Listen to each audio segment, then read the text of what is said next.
तो जाति जनगणना के जरिए आरक्षण का जो मुद्दा है उसके पीछे आखिर क्या सियासी खेल है, देखिए मैनेजिंग एडिटर अमीश देवगन की एक खास रिपोर्ट। आज मैं आपको आरक्षण से जुड़ी एक बहुत महत्वपूर्ण फैक्ट सुनाना चाहता हूं।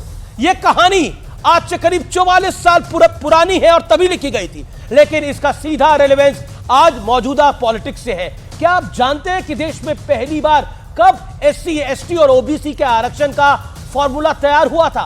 कौन इसके खिलाफ था, यानी विरोध में था, और किसने इसे लागू किया था?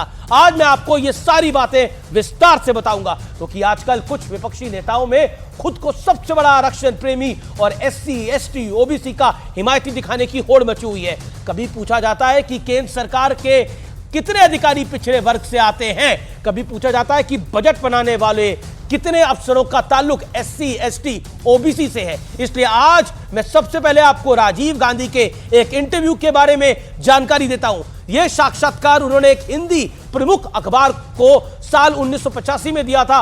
इस इंटरव्यू में राजीव गांधी कहते हैं, दबे और पिछड़े वर्ग को यह सुविधा दी जाए, लेकिन इसके विस्तार से बुद्धुओं को बढ़ावा मिलेगा, जिससे देश को नुकसान होगा, यह राजीव गांधी ने बोला। यानी राजीव गांधी कह रहे थे कि आरक्षण की वजह से इनकॉम्पिटेंट लोग काबिल लोगों का हक मार सकते हैं। जो नेतागण एससी, एसटी, ओबीसी और जातिगत जनगणना पर बड़ी बड़ी आज डींगे हाँक रहे हैं, क्या वो बता सकते हैं कि स्वर्गीय राजीव गांधी ने यह स्टेटमेंट क्यों दिया था? अब मैं आपको थोड़ा और पीछे ले जाता हूं।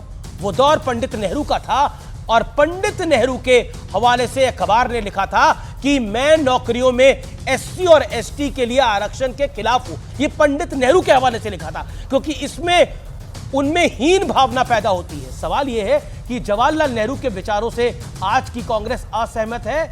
आज जब संसद में जाति जनगणना के बारे में जोर शोर से भाषण दिया जाता है, तो क्या कोई यह बता सकता है कि 1980 से 1989 तक मंडल आयोग की रिपोर्ट किसने उसको लटकाया? 1980 से 84 के तक इंदिरा गांधी देश की प्रधानमंत्री रही और 84 से 1989 तक स्वर्गीय राजीव गांधी के हाथ में देश की कमान रही। क्या यह सच नहीं है कि बाबा साहब अंबेडकर ने 1950 में पंडित नेहरू की कैबिनेट से इसलिए इस्तीफा दिया था क्योंकि वो सामाजिक भेदभाव के आधार पर से सहमत नहीं थे? यानी उन्हें लगता था कि पंडित नेहरू आरक्षण के विरोधी है। तो आज दूध का दूध और पानी का पानी आपके सामने है।